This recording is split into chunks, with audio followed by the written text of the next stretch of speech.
If you are finding yourself contemplating whether the latest release of Prince of Persia, The Lost Crown, is a worthwhile investment of your time and money, in this video, I'll try to explain everything about the game that will surely help you decide.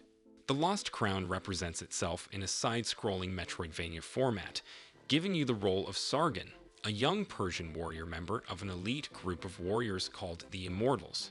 The central narrative revolves around Sargon's quest to rescue the kidnapped prince from the enigmatic and colossal Mount Qaf. Diving into the gameplay, The Lost Crown offers a rich variety of platforming and puzzle solving.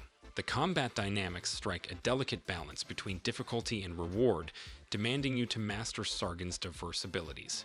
Whether facing regular enemies or formidable bosses, you need to strategically deploy Sargon's powers to emerge unscathed.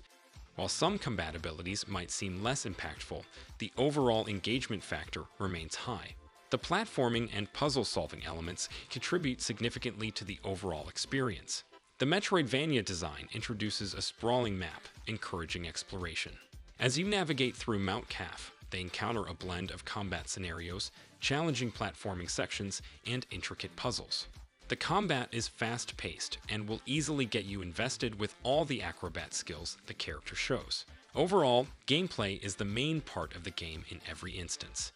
While you may see the game lacking in other things, it never goes down when it comes to combat and gameplay experience.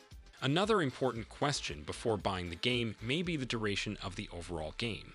The game promises a substantial investment of time, which is about 20 hours of gameplay, depending on how invested you get into the storyline and your playstyle.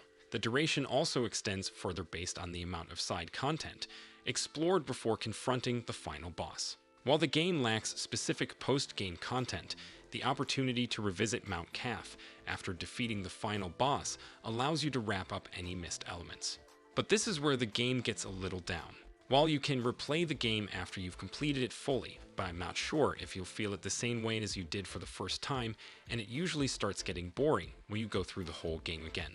Turning our attention to the storyline, The Lost Crown introduces a unique narrative with Sargon at the helm, steering away from the Sands of Time trilogy.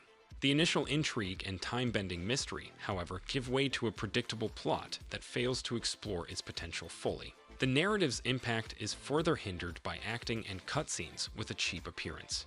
Sargon, as the protagonist, presents a compelling character, yet his arc of self-discovery and the reasons behind his fight feels underdeveloped and rushed. The storytelling nuances, combined with the middling story, place the Lost Crown's narrative among the weaker entries in the Prince of Persia series.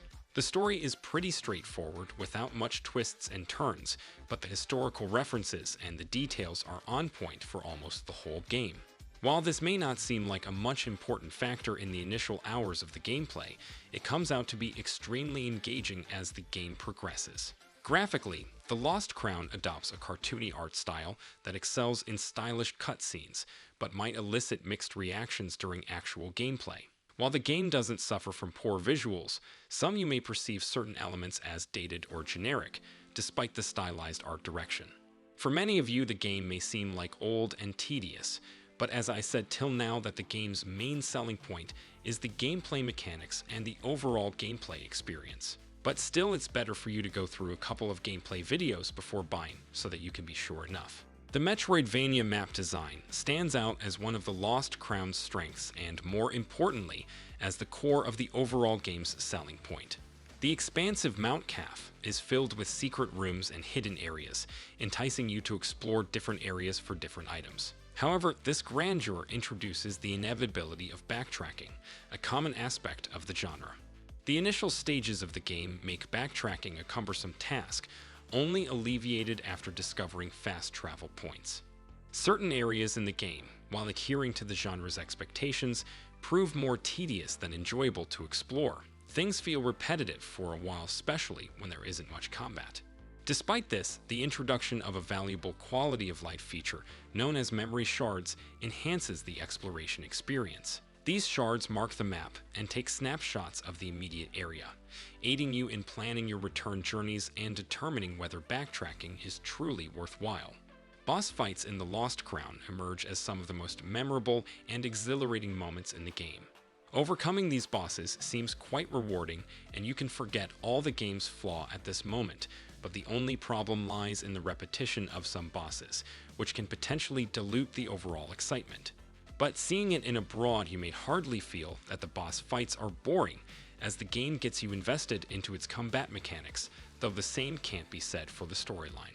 Ultimately, Prince of Persia: The Lost Crown may not boast the most captivating narrative, but its strengths lie in its gameplay, platforming, and combat mechanics. It stands as not only one of the series' best entries, but also as a testament to the enduring appeal of the Prince of Persia franchise. For fans and newcomers alike, The Lost Crown is a commendable addition to the gaming landscape, offering a satisfying return to the series' roots while embracing new challenges and innovations. The worthiness of the game also depends on your individual preferences for platforming, combat, and exploration within the Metroidvania framework. While the narrative may fall short of expectations, the game compensates with engaging gameplay, challenging mechanics, and a fresh perspective on the Prince of Persia series through the character of Sargon. I hope this video helps you when buying out the game. If you've got any suggestions you'd like passed along, share it with us in the comments. While you're here, be sure to check out beginner guides for other video games. One of your favorite games might be there too. For everything else gaming, keep it here. I'll see you all in the next video.